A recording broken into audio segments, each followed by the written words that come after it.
আশা করতে সবাই ভালো আছেন। তো বন্ধুরা, এখন যে সিনেমাটাকে নিয়ে কথা বলো, সিনেমাটার নাম হচ্ছে অবুঝ মন। তো অবুঝ মন সিনেমাটা রিলিজ করেছিল, সম্ভবত রিলিজ করেছিল 1995-6 এরকম একটা হবে, আমি ঠিক মনে নেই। তো ছবির পরিচালক হিসেবে কাজ করেছিলেন হচ্ছে স্বপন সাহা। ছবিতে অভিনয় করেছেন প্রসেনজিৎ চ্যাটার্জি, ঋতুপর্ণা সেনগুপ্ত, অভিষেক চ্যাটার্জি, অনুশ্রী দাস সহ আরও অনেকে। তো এই সিনেমাটাকে নিয়ে স্পেশালি এখন কথা হবে। তো তার আগে আপনাদেরকে একটাই কথা বলবো, আপনারা যদি চ্যানেলটা নতুন হয়ে থাকেন অবশ্যই আপনারা চ্যানেলটা সাবস্ক্রাইব করে নেবেন।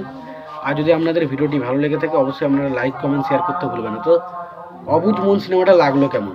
তো এই সিনেমাটা আমার কাছে একটা ঠিকঠাক সিনেমা লেগেছে, খুব ভালো সিনেমা যে বলবো সেটা নয়, কারণ আগে স্বপন সার সিনেমাগুলোর মধ্যে যেটা থাকে সেটা হচ্ছে পারিবারিক অ্যাঙ্গেল, রোম্যান্টিক বিষয়, সমস্ত কিছুটা একভাবে নিয়ে আসার চেষ্টা করার ফলে ছবিটা লাস্ট মুহূর্তে এসে একটা জগা খিচুড়ির মতন হয়ে যায়। স্বপন সার ছবি যে আমি বিশাল পছন্দ করি এটা কিন্তু না, এর থেকেও আমি কিন্তু হরনাথ চক্রবর্তী বলি বা আমরা প্রভাত রায়ের ছবি বলি বা অনুপ সেনগুপ্ত বলি, তাদের ছবি কিন্তু আমার আরও বেশি ভালো লাগতো। তো স্বপন শাহ খুবই ভালো একজন পরিচালক আমরা জানি, তবে স্বপন শাহ ছবিগুলো আমার কাছে কিন্তু খুব একটা মানে টপ ক্লাস সিনেমা বলে মনে হতো না। তো এই সিনেমাটাকে নিয়ে স্পেশালি এখন আলোচনা করব। তো তার আগে সিনেমার গল্পের বিষয়ে যাব। তার আগে দেখে নেবো সিনেমার পরিচালক, প্রযোজক এবং সঙ্গীত পরিচালক হিসেবে কারা কাজ করেছেন। ছবির প্রযোজক হিসেবে কাজ করেছেন হচ্ছে অসীম সরকার। ছবিটার পরিচালক হিসেবে কাজ করেছেন স্বপন সাহা। ছবিটার গল্পের কাজ করেছেন হচ্ছে স্বপন সাহা। ছবিটার সঙ্গীতের কাজ করেছেন অনুপম দত্ত। ছবিটার লিরিক্স লিখেছেন হচ্ছে পুলক বন্দ্যোপাধ্যায়।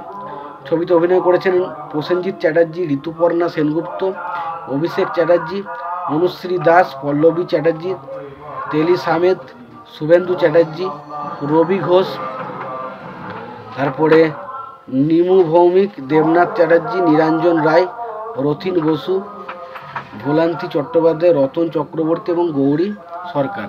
তো এরা ছবিতে অভিনয় করেছেন। ছবির গল্পটা যদি এক কথায় বলি, এটা পারিবারিক ফ্যামিলি এন্টারটেইনার সিনেমা, যেখানে একটা তিক্কন ভালোবাসার সিনেমা থাকে, যেখানে ঋতুপর্ণার ক্যারেক্টারটা, অভিষেক চ্যাটার্জির ক্যারেক্টারটা, সেখানে আমরা দেখতে পাই যে প্রসূনিতার ক্যারেক্টারটার সাথে ঋতুপর্ণার ক্যারেক্টারটার একটা ভালোবাসার সম্পর্ক রয়েছে।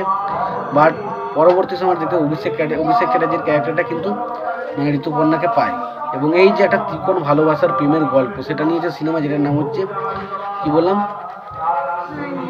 সিনেমাটার নাম কি বললাম একটু আগে, তো সিনেমাটার নাম হচ্ছে অবুঝ মন। তো খুবই ভালো একটা সিনেমা।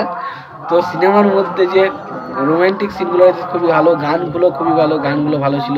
তো ছবির মধ্যে যে পারিবারিক একটা প্রেমের সম্পর্ক এবং তার পাশাপাশি যে ইমোশনাল বিষয়গুলো ছিল দুর্দান্তভাবে ওয়ার্ক করে। প্রসেনজিৎ এখানে একটা ঠিকঠাক কাজ করছে, খুব আউটস্ট্যান্ডিং কাজ কিছু নয়, তবে বাকি সাপোর্টিং কাস্টিংটা খুব ভালো ছিল। তো সেই জন্য সিনেমাটা একটু ঠিকঠাক জমেছে। তো ওভারঅল বলবো সিনেমাটা একটা ভালো সিনেমা, তবে আউটস্ট্যান্ডিং কিছু সিনেমা নয়। তোমাদের যদি মনে হয় সিনেমাটা দেখতে চাও তো অবশ্যই দেখতে পারো।